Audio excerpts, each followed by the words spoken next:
Tapi tak lama kemudian dia merasakan wajahnya ini gatal, sangat gatal. Dia tanpa sadar mencoba untuk menggaruk wajahnya, mengenyahkan sesuatu yang mengganggu, dan ternyata saat dia memegang wajahnya itu, dia merasa seperti memegang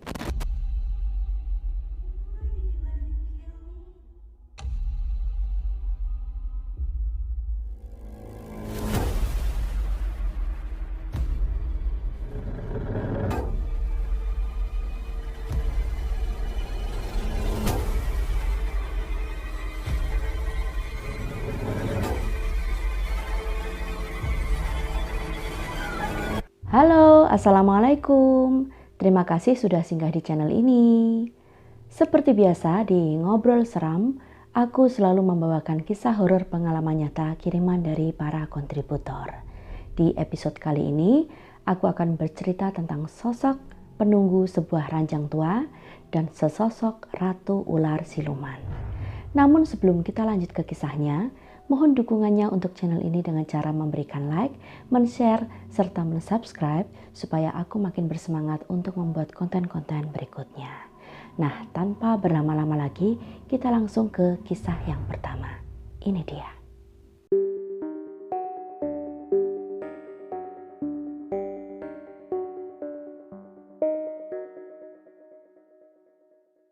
Kontributor kita kali ini kita panggil saja dengan sebutan Ali, dan Ali ini berdomisili di kota Semarang.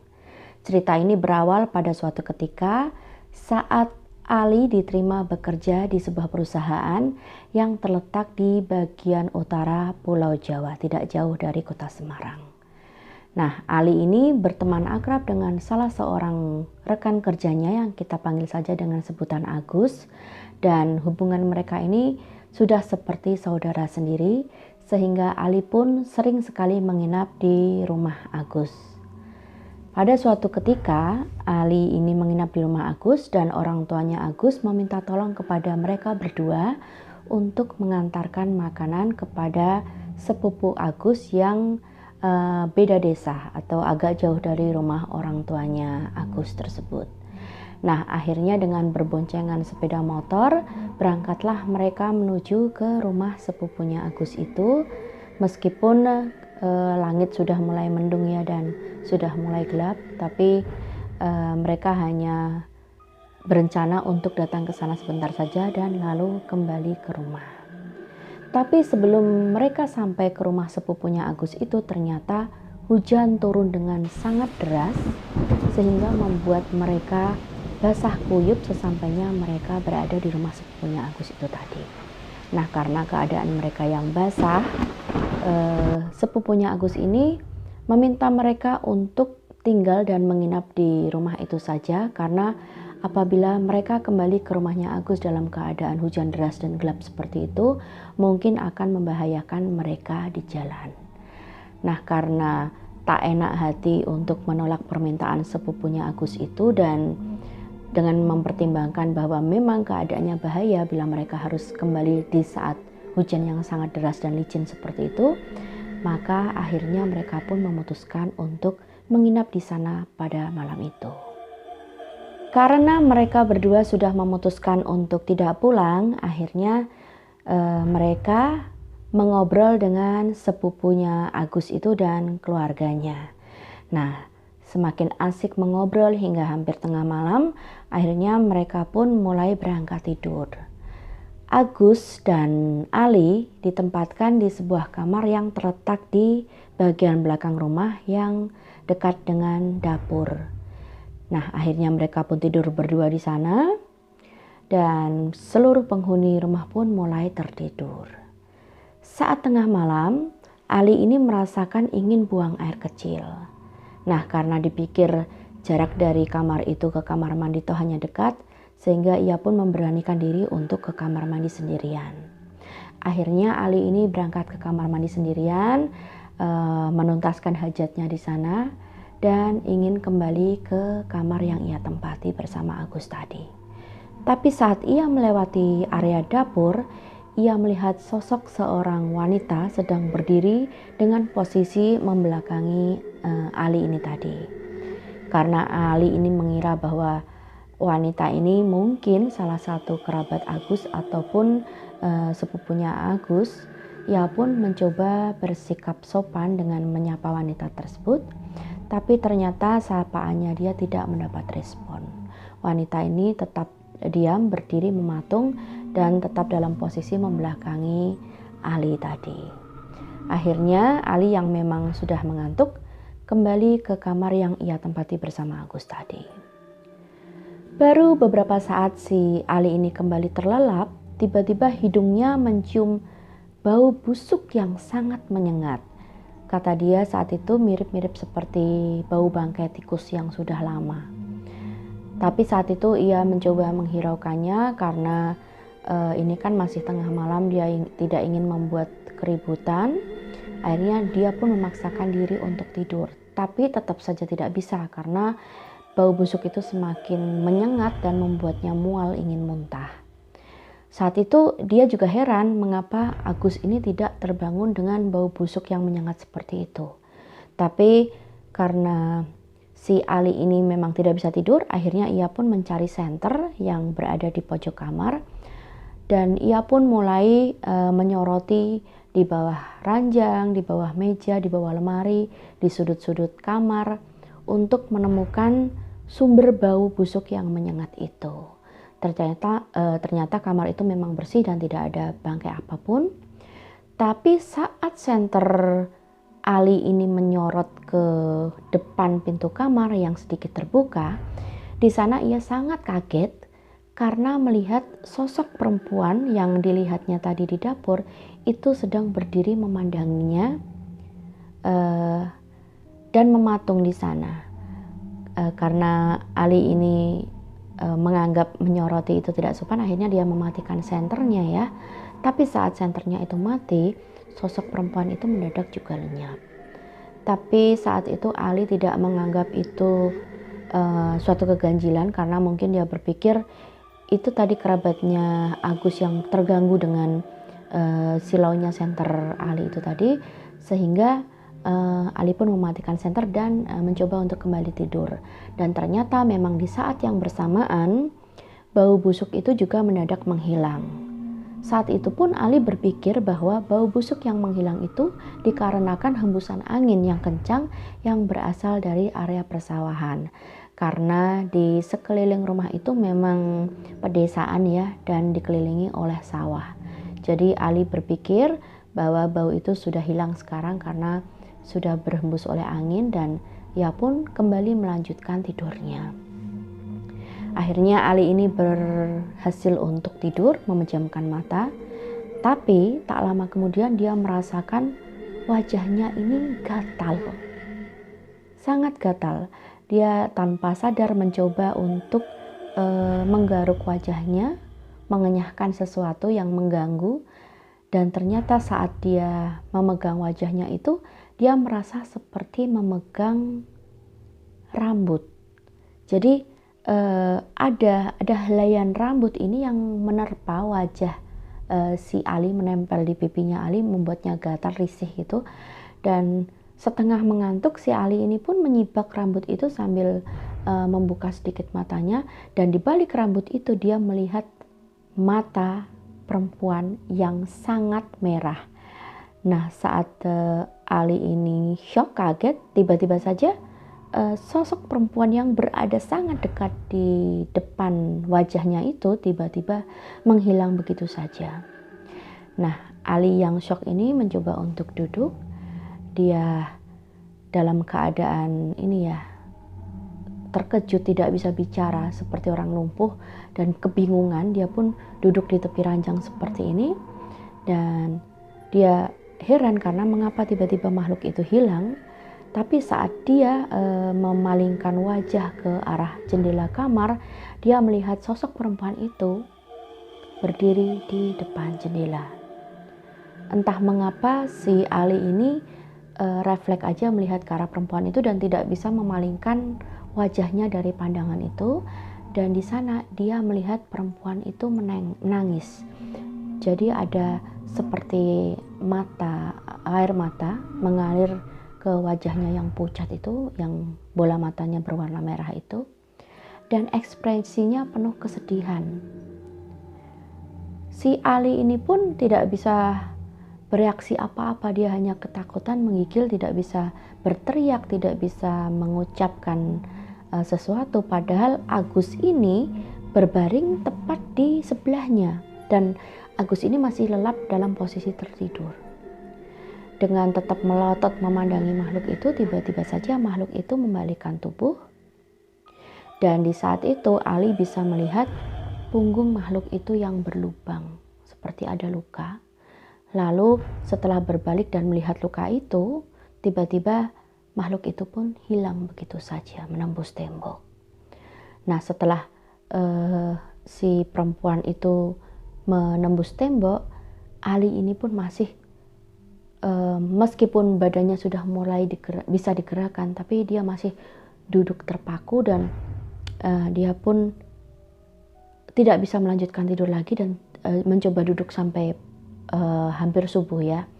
Nah, si Agus yang tadi tidur lelap menyadari bahwa kok temannya ini nggak tidur.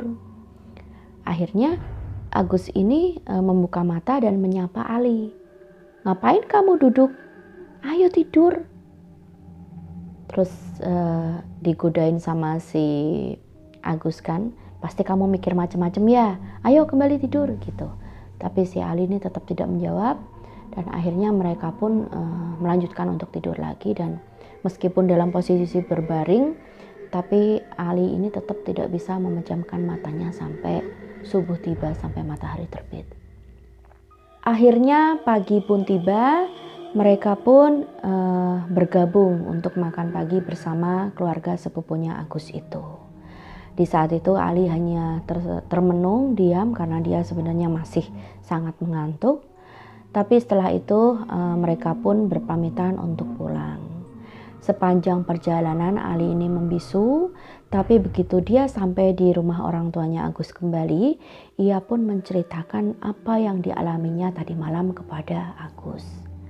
Saat ia bercerita tentang itu, ia memperkirakan Agus akan menanggapinya dengan bercanda atau bahkan tidak percaya ya. Tapi ternyata Agus ini hanya senyum dan mendengarkan, dan setelah Ali ini selesai bercerita, Agus pun berkata, aku sebenarnya udah tahu siapa perempuan itu. Nah, melihat reaksi Agus yang seperti itu, Ali pun menjadi jengkel dan terkejut karena tidak sesuai apa yang dia perkirakan kan. Lalu si Ali pun bertanya, jadi kamu sudah tahu perempuan itu? Iya, aku udah tahu. Dia adalah penunggu ranjang yang kita tiduri semalam. Nah, setelah Agus bilang begitu, Ali pun ngamuk lah, karena kalau si Agus ini sudah tahu bahwa ada makhluk yang menghuni ranjang yang mereka tiduri semalam itu, mengapa kok Agus ini malah mengajak dia untuk tidur di rumah saudaranya? Lalu si Agus ini bilang, ya aku sih nggak berpikir dia akan muncul karena kita tidurnya berdua, tapi ternyata tetap aja muncul dan mengganggu kamu. Nah, lalu Agus pun bercerita bahwa bukan mereka saja yang pernah dihantui oleh sosok makhluk perempuan penunggu ranjang itu, tapi ternyata semua teman ataupun saudara-saudara mereka yang tidur di atas ranjang itu memang selalu ditemui oleh perempuan itu. Nah, itulah pengalaman Ali yang menginap di rumah sepupunya Agus. Tapi beberapa saat kemudian Agus pun bercerita bahwa ranjang itu sekarang sudah dilepas bagiannya satu persatu dan disimpan di belakang rumah sehingga tidak digunakan lagi. Dan semenjak ranjang itu dilepas dan tidak ada di kamar itu dan diganti dengan ranjang lain, ternyata memang sosok perempuan itu tidak mendatangi mereka lagi atau siapapun yang menginap di dalam kamar itu. Nah, itu tadi kisah tentang penghuni atau pemilik ranjang tua yang diceritakan oleh Ali dari Semarang. Next, kita lanjut ke kisah yang kedua. Ini dia.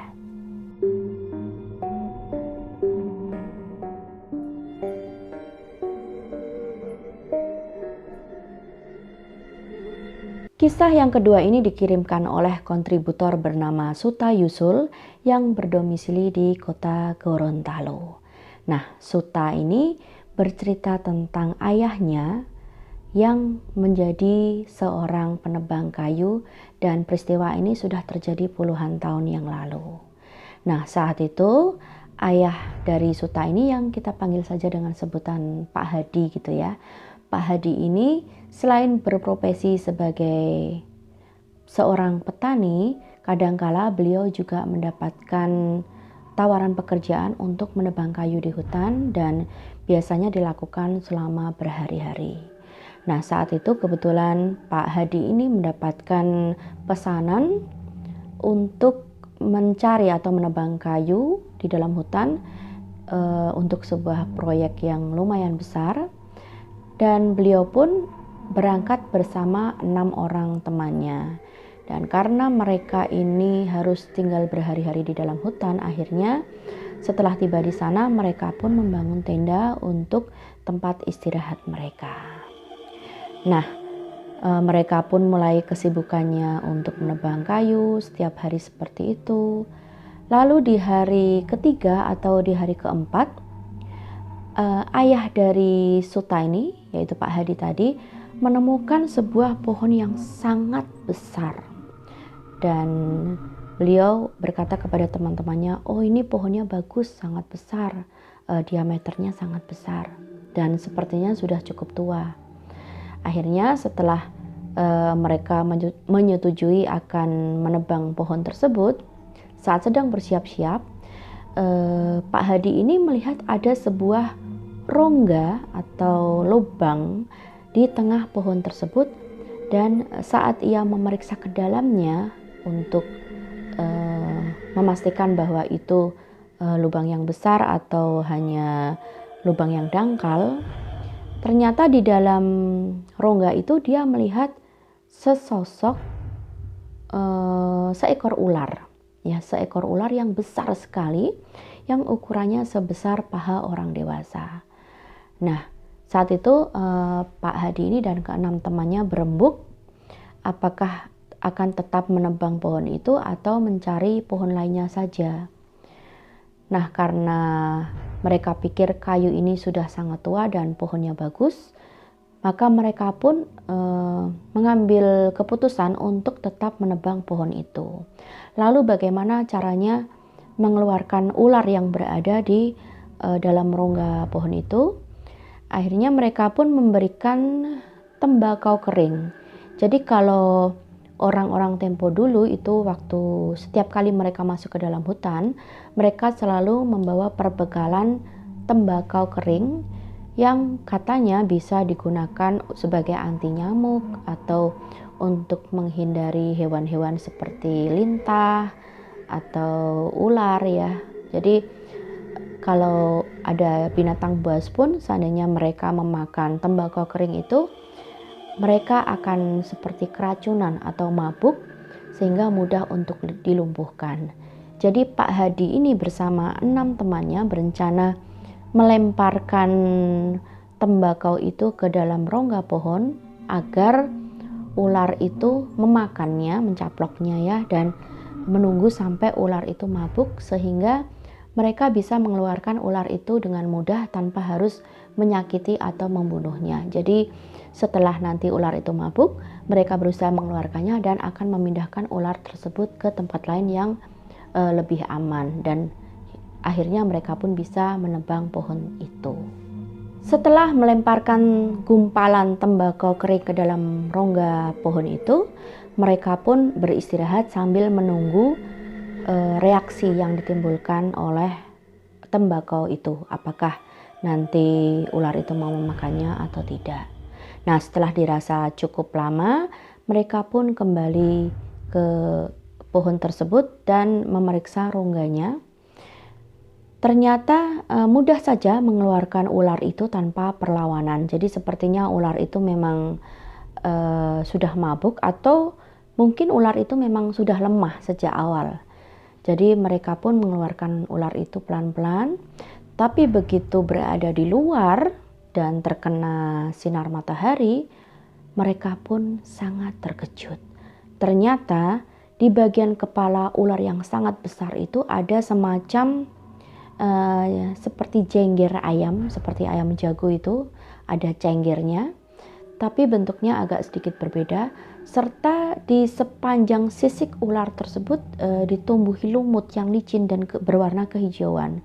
Jadi seakan-akan ular itu sudah sangat lama berada di dalam rongga pohon itu hingga sampai ditumbuhi lumut. Nah, meskipun dengan perasaan sedikit was-was, mereka pun tetap saja mengeluarkan ular itu dari rongga pohon dan akhirnya memindahkan ke tempat yang agak jauh dan meninggalkan ular itu begitu saja di sana. Tapi ternyata yang mereka anggap semua persoalan itu sudah selesai, semua aman, ternyata itu salah. Justru di saat itulah malapetaka mulai terjadi. Beberapa hari setelah kejadian itu, akhirnya Pak Hadi ini dan rombongannya pun selesai melakukan pekerjaannya dan mereka kembali ke rumah masing-masing. Tapi di suatu hari ada salah seorang tetangganya Pak Hadi ini, kita sebut saja dengan nama Bik Jum. Bik Jum ini datang ke rumah Bu Hadi, istrinya Pak Hadi tadi ya, dan bercerita bahwa tadi malam ia bermimpi didatangi oleh sosok perempuan cantik yang memakai seperti kebaya berwarna hijau dan seperti sosok putri, dan ia menanyakan di mana rumah Pak Hadi. Lalu Bik Jum pun dalam mimpinya menunjukkan kepada perempuan seperti putri keraton itu tadi lokasi di mana Pak Hadi ini tinggal, dan lalu Bik Jum ini pun terbangun ya dari mimpinya, dan karena ia merasa sangat gelisah maka ia pun datang ke rumah Bu Hadi dan menceritakan apa yang dialaminya tadi malam. Tapi saat itu Bu Hadi hanya tertawa dan menganggap mungkin itu hanya mimpi buruk atau hanya ya sekedar mimpi, tidak ada makna apapun. Akhirnya mereka pun mengabaikannya begitu saja. Tapi tak lama setelah Bik Jum ini menceritakan hal itu, mulailah terjadi kejadian-kejadian aneh di rumah Pak Hadi. Pak Hadi ini tiba-tiba jatuh sakit. Jadi awal mulanya badannya ini demam tinggi, tidak bisa turun selama berhari-hari, tidak bisa diobati kemana-mana, ke dokter, dikasih obat dan lain-lain. Tetap saja demam tinggi, lalu beliau ini mulai mengalami mimpi buruk seperti didatangi perempuan yang sangat marah. Lalu penyakit-penyakit di luar logika pun terjadi, seperti Pak Hadi ini mulai mendesis-desis dan beliau ini takut dengan cahaya, lalu mengeluarkan suara-suara seperti ular dan takut kepada manusia. Jadi mulai keadaan yang tidak normal, dan kejadian itu berlangsung sekitar selama 3 bulan lamanya. Dan bukan hanya Pak Hadi, Bu Hadi pun mengalami teror yang lain. Bu Hadi ini pun juga mengalami teror yang lumayan mengerikan ya, karena setiap malam Bu Hadi ini selalu mengalami mimpi buruk didatangi oleh perempuan berbaju kebaya berwarna hijau seperti putri keraton itu dengan amarah, dan yang awal mulanya sekedar mimpi, ternyata lama-kelamaan sosok perempuan berkebaya hijau itu mulai datang secara langsung saat malam. Jadi sering menampakkan diri di depan Ibu Hadi itu tadi. Nah, keluarga mereka yang diteror semakin parah ini dan terus-menerus, akhirnya mereka pun mencoba meminta bantuan kepada sesepuh desa untuk menanyakan apa sebenarnya yang menimpa terhadap keluarga Pak dan Bu Hadi itu. Akhirnya para sesepuh pun datang ke rumah Pak Hadi yang saat itu sudah dalam kondisi hanya tubuh yang hanya kulit dan tulang belulang ya, sudah sangat kurus, sudah seperti mayat yang hidup, dan bahkan tubuhnya juga mengeluarkan aroma tak sedap yang sudah seperti bau bangkai atau bau mayat. Nah, mereka pun berikhtiar mencoba menyembuhkan Pak Hadi itu tadi. Setelah diterawang, apa sebenarnya yang menjadi penyebab Pak Hadi ini sakit? Ternyata menurut mereka ini adalah ulah atau pembalasan dari perempuan yang merupakan wujud dari ular yang Pak Hadi dan teman-temannya itu tadi pindahkan. Jadi dia tidak terima karena sudah dipindahkan dari tempat bertapanya. Dan mengapa Pak Hadi yang diserang dan bukan teman-temannya yang lain? Karena Pak Hadi ini adalah pemimpin mereka. Jadi pemimpin rombongan para penebang itu, dan kebetulan fisiknya juga paling besar. Dan dari ke-7 orang itu, karena Pak Hadi dan 6 orang temannya itu tadi ya, nama Pak Hadilah yang paling sering disebut-sebut oleh mereka. Jadi perempuan itu tahu, sosok perempuan itu tahu nama Pak Hadi karena sering disebut-sebut oleh anak buahnya. Akhirnya setelah proses ikhtiar penyembuhan itu, tiba-tiba terdengar seperti ledakan di atas rumah Pak Hadi, dan sesepuh-sesepuh itu mengatakan bahwa usaha mereka untuk menyembuhkan Pak Hadi ini sudah berhasil. Mereka sudah berhasil mengusir perempuan itu dan membentengi rumah mereka agar perempuan itu tidak kembali lagi ke rumahnya Pak Hadi.